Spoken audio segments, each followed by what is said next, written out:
بسم اللہ الرحمن الرحیم۔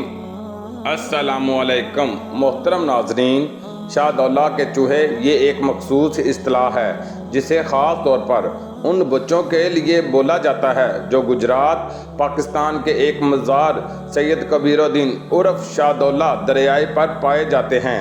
بے شک شاہ دولہ کے چوہے کہلائے جانے والے افراد ہمیشہ سے قابل رحم بھی رہے ہیں اور قابل احترام بھی، لیکن حیرت کی بات تو یہ ہے کہ انسانوں کا یہ خاص لقب کیوں دیا گیا کہ جس میں اشرف المخلوقات کو چوہے سے تشبیہ دی جانے لگی۔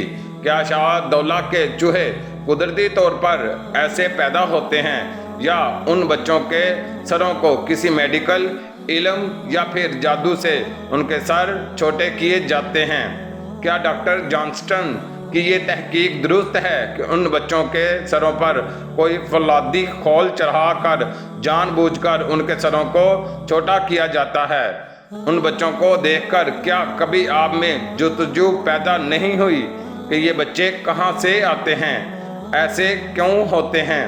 ناظرین گرامی، 1087 ہجری اور 1554 عیسوی میں ابراہیم لودھی کی اولاد میں ایک بزرگ گزرے ہیں جن کا نام سید کبیر الدین شاہ تھا۔ یہ مغل بادشاہ شاہ جہاں کے دور کی بات ہے۔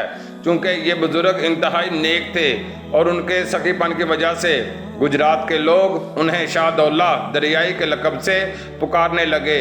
جب یہ فوت ہوئے تو یہ بات مشہور ہو گئی کہ شاہ دولہ دریائی کے دربار پر جا کر اگر کوئی بانجھ اور بے اولاد عورت اولاد کے لیے منت مانگے اور یہ کہے کہ اولاد پیدا ہونے پر میں اپنا پہلا بچہ دربار کی نظر کروں گی تو اولاد ضرور ہوتی ہے۔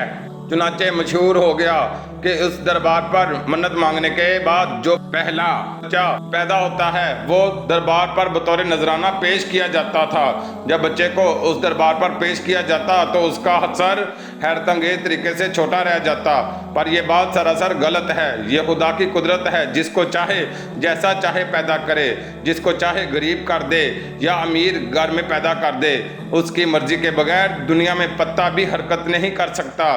جب برصغیر پاک و ہند پر انگریزوں نے قبضہ کیا اور گجرات کے وائس رائے کرنل کلاڈ مارٹن نے اس دربار کے بارے میں سنا تو بہت حیران و پریشان ہوا اور اس نے فیصلہ کیا کہ وہ خود دیکھے گا کہ کیوں عورتیں اس دربار پر بچے چھوڑ کر جاتی ہیں۔ یہ 1839 عیسوی کی بات ہے کہ کرنل کلاڈ مارٹن نے تحقیق کی تو اس نتیجے پر پہنچا کہ واقعی کچھ مائیں اپنے بچے اس دربار پر چھوڑ جاتی ہیں اور جن کے سر پھر بعد میں چھوٹے رہ جاتے ہیں۔ خیر، وہ دربار پر زیادہ وقت نہ گزار سکا، اس لیے اس سے زیادہ نہ جان سکا۔ اس کے بعد سن 1866 عیسوی کو ڈاکٹر جانسٹن دولہ شاہ دربار پر پہنچا، جہاں اس نے 9 بچے ایسے دیکھے جن کے سر چھوٹے تھے اور جنہیں دولہ شاہ کے چوہے کہا جاتا تھا۔ یہی وہ پہلا شخص تھا جس نے یہ کہا کہ جب بھی کوئی عورت اپنا پہلا بچہ دربار کے لیے وقف کرتی ہے تو پھر دربار کی انتظامیہ یا مافیا کے لوگ ان بچوں کے سروں پر فولادی ٹوپی یا کھول پہنا کر جان بوجھ کر ان کے سروں کو چھوٹا کرتے ہیں۔ اس فولادی کھول کی وجہ سے جو صرف ان کے سر پر چڑھایا جاتا ہے، سر کی نشوونما نہیں ہو پاتی اور باقی جسم کے مقابلے میں سر چھوٹا رہ جاتا ہے۔